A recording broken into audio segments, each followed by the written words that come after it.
Selamat datang kembali di channel Creepy Story, di mana kali ini saya akan membawakan cerita dari narasumber bernama Dwi.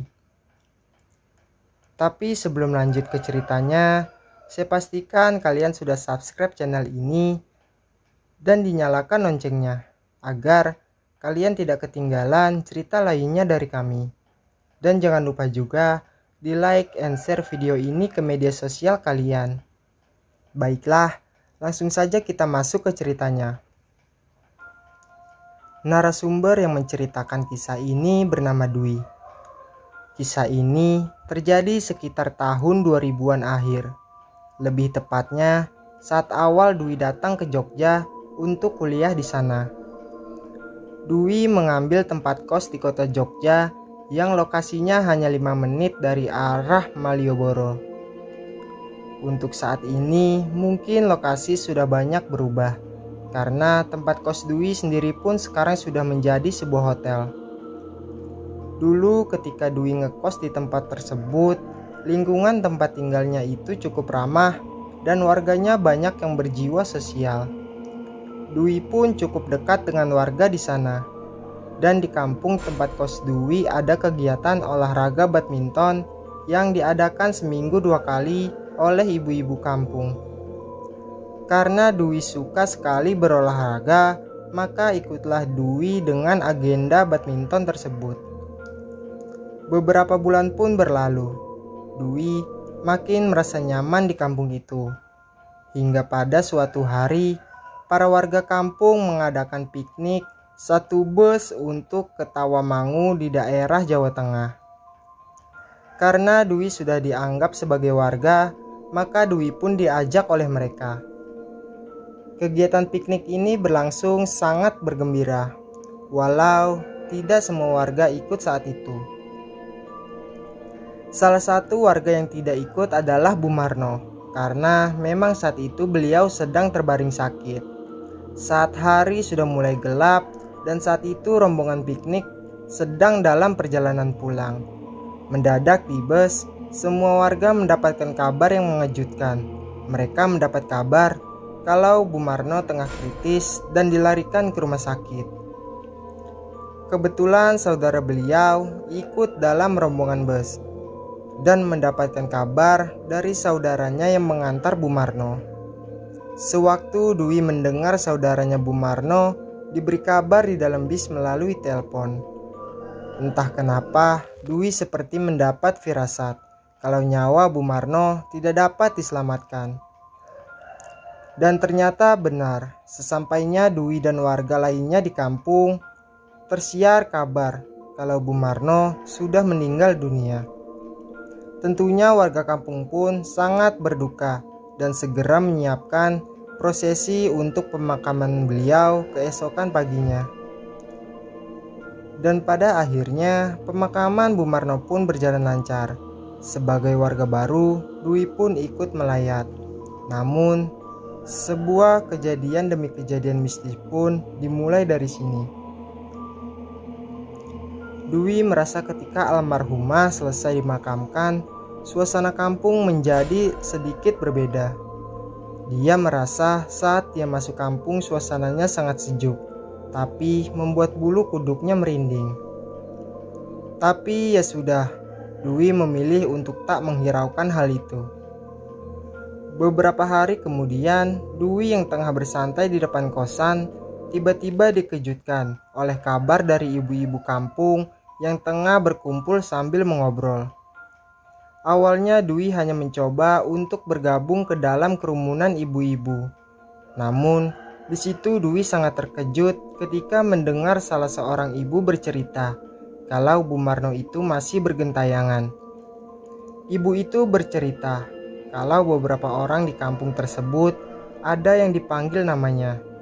Dan suara yang memanggil itu sama persis dengan suara Bu Marno yang memang sudah khas dengan familiar bagi warga kampung. Tidak hanya itu, beberapa warga juga mengaku kalau di tengah malam ada yang mengetuk pintu rumah mereka. Tapi ketika pintu dibuka tidak ada siapa-siapa di sana. Dan akhirnya cerita itu pun cepat tersebar lalu menimbulkan ketakutan bagi para warga sekitar. Salah seorang tetangga yang saat itu ikut mengobrol, sebut saja Bu Marjina, terlihat tidak percaya akan kabar itu. Walah, Bu Marno itu sudah nggak ada, mestinya orang yang sudah di alam kubur toh sekarang. Dwi sebagai warga yang terhitung paling muda di sana hanya terdiam saja, karena Dwi sendiri pun belum mengalami apa yang beberapa warga itu ceritakan. Dan tidak lama kemudian, semua ibu-ibu pun membubarkan diri untuk melanjutkan aktivitas mereka seperti hari-hari biasanya. Keesokan harinya Dwi melihat lagi ibu-ibu di tengah kerumunan. Namun dari jauh, Dwi tampak melihat Bu Marjinah yang aktif berbicara. Karena penasaran, Dwi pun menghampiri mereka dan meminta Bu Marjinah menceritakan dari awal apa yang ia ceritakan dari tadi kepada ibu-ibu itu. Ternyata cerita yang beliau sampaikan cukup membuat bulu kuduk Dwi merinding. Jadi ceritanya semalam di rumah Bu Marjinah, beliau mengaku tiba-tiba mendapatkan ketukan pintu. Beliau pun bersama suaminya membuka pintu. Dan betapa terkejutnya mereka ketika membuka pintu, Bu Marjinah melihat sosok Bu Marno berdiri di depan pintu rumahnya. Tak hanya itu, sosok itu juga berkata, "Aku pinjam raket." Persis saat masa hidupnya, Bu Marno yang memang seringkali meminjam raket kepada Bu Marjinah untuk bermain badminton bersama warga yang lainnya.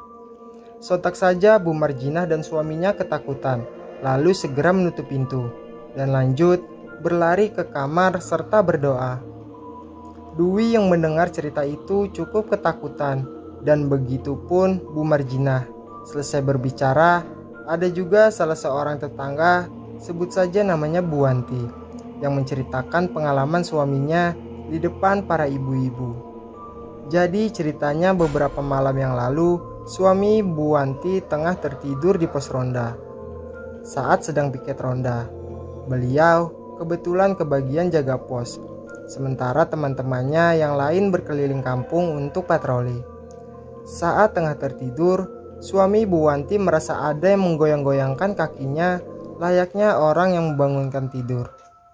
Beliau sempat berpikir itu mungkin teman-temannya yang baru selesai patroli. Namun betapa terkejutnya beliau ketika melihat yang di hadapannya itu adalah sosok Bu Marno. Namun anehnya sosok Bu Marno hanya terdiam menatap beliau. Sontak saja beliau berlari ketakutan dan segera pulang ke rumah malam itu. Akhirnya Dwi berserta ibu-ibu kampung pun membubarkan diri karena dirasa obrolan mereka sudah selesai.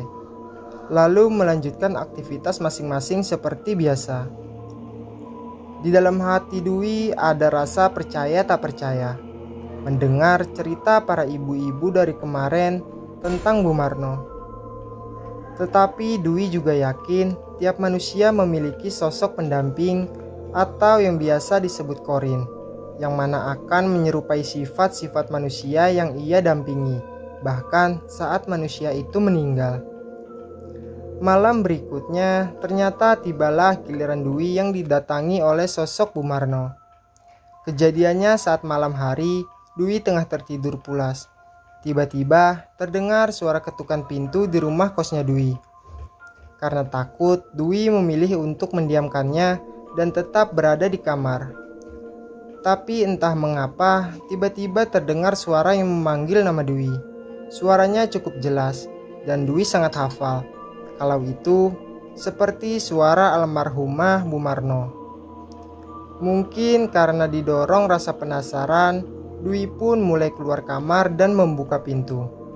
Dan benar saja, dari kejauhan, tampak sosok seperti Bu Marno berdiri di sudut gang kampung. Sosok itu tampak terlihat jelas di pojok gang yang cukup terlihat dari depan pelataran tempat kos Dwi. Walaupun jaraknya jauh, tetapi Dwi bisa mendengar sosok itu berkata dengan jelas, "Masih ada yang mengganjal." Entah mengapa rasa takut Dwi tiba-tiba berubah menjadi iba. Karena didorong oleh rasa penasaran, Dwi pun berlari menghampiri sosok itu. Namun sosok itu justru melayang ke arah gang. Dwi pun mengejar sampai ke sisi gang yang gelap.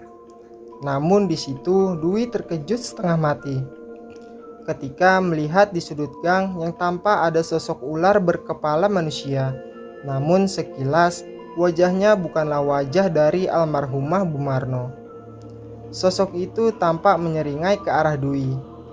Dwi yang kaget dan ketakutan pun segera menghentikan niatnya mengikuti sosok itu. Dwi pun berbalik lari masuk ke dalam kos dan langsung masuk ke dalam kamar. Di dalam kamar, Dwi masih mendengar suara panggilan yang sangat mirip dan suara Bumarno semasa beliau masih hidup. Berkali-kali pula suara itu mengatakan kalau ada hal yang masih mengganjal. Di situ Dwi mencoba bertanya balik ke arah suara itu, tapi suara itu tidak menjawab. Dan Dwi pun tidak tahu hal apa yang dimaksud dari kata masih mengganjal. Di situ Dwi baru bisa tidur nyenyak saat sayup azan subuh mulai terdengar. Keesokan harinya, Dwi mendapat kabar bahwa ternyata semakin banyak warga kampung yang bercerita kalau mereka didatangi sosok yang menyerupai Bumarno. Dan malam-malam berikutnya, Dwi memilih untuk meminta teman satu kosnya tidur bersama dia di kamar agar Dwi merasa lebih tenang.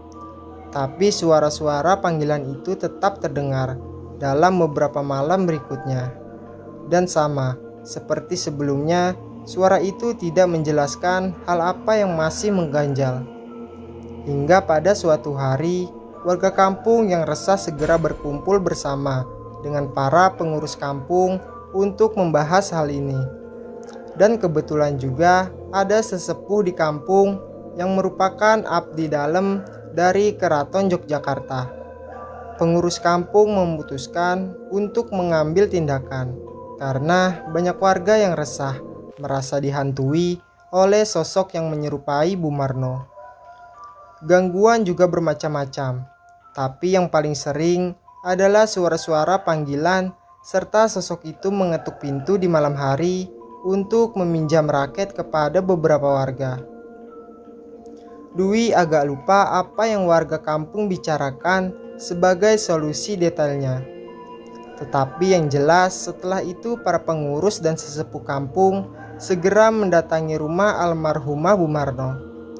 Mereka terkejut karena anak dari Bumarno ternyata sudah mengungsikan diri beserta keluarganya dari rumah itu. Saat Bumarno masih hidup, anaknya itu tinggal menempati rumah Bumarno sekaligus merawat Bumarno. Warga pun berinisiatif untuk menghubungi anak Bumarno tersebut melalui telepon. Dan akhirnya setelah dihubungi, warga pun bertemu dengan sang anak. Ternyata sang anak juga memiliki pengalaman yang cukup membuat merinding.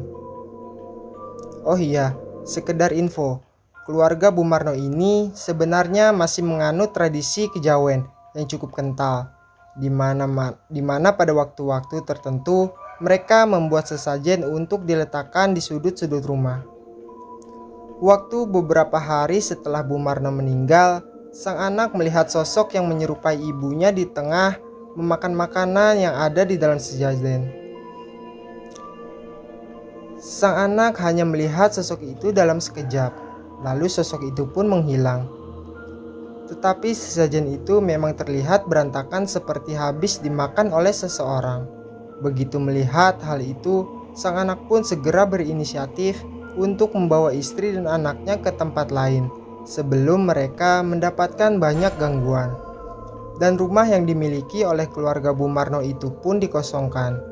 Singkat cerita, salah satu sesepuh kampung yang abdi dalam Keraton Yogyakarta menyarankan agar keluarga mengadakan ritual khusus agar gangguan yang meresahkan warga itu berhenti. Ritual pun dilakukan secara tertutup oleh pihak keluarga Bumarno dan didampingi oleh sesepuh kampung tersebut. Ritual itu diadakan di rumah dan di makam Bumarno tepat 40 hari setelah beliau meninggal dunia.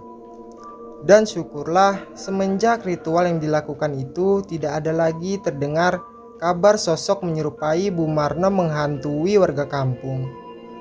Dwi pun demikian tidak mendengar lagi suara-suara panggilan di malam hari. Lantas menurut cerita yang Dwi dengar beberapa waktu setelahnya, konon keluarga Bu Marno dahulunya adalah penganut pesugihan, di mana dahulu keluarganya bisa kaya raya dalam waktu sangat cepat. Namun secara mendadak pula pada sewaktu-waktu mereka jatuh miskin, dan rumah serta tanah mereka yang demikian banyaknya bisa secara cepat habis begitu saja. Begitu yang Dwi dengar dari obrolan warga sekitar. Sekian ceritanya. Terima kasih. Salam dari kami, Creepy Story.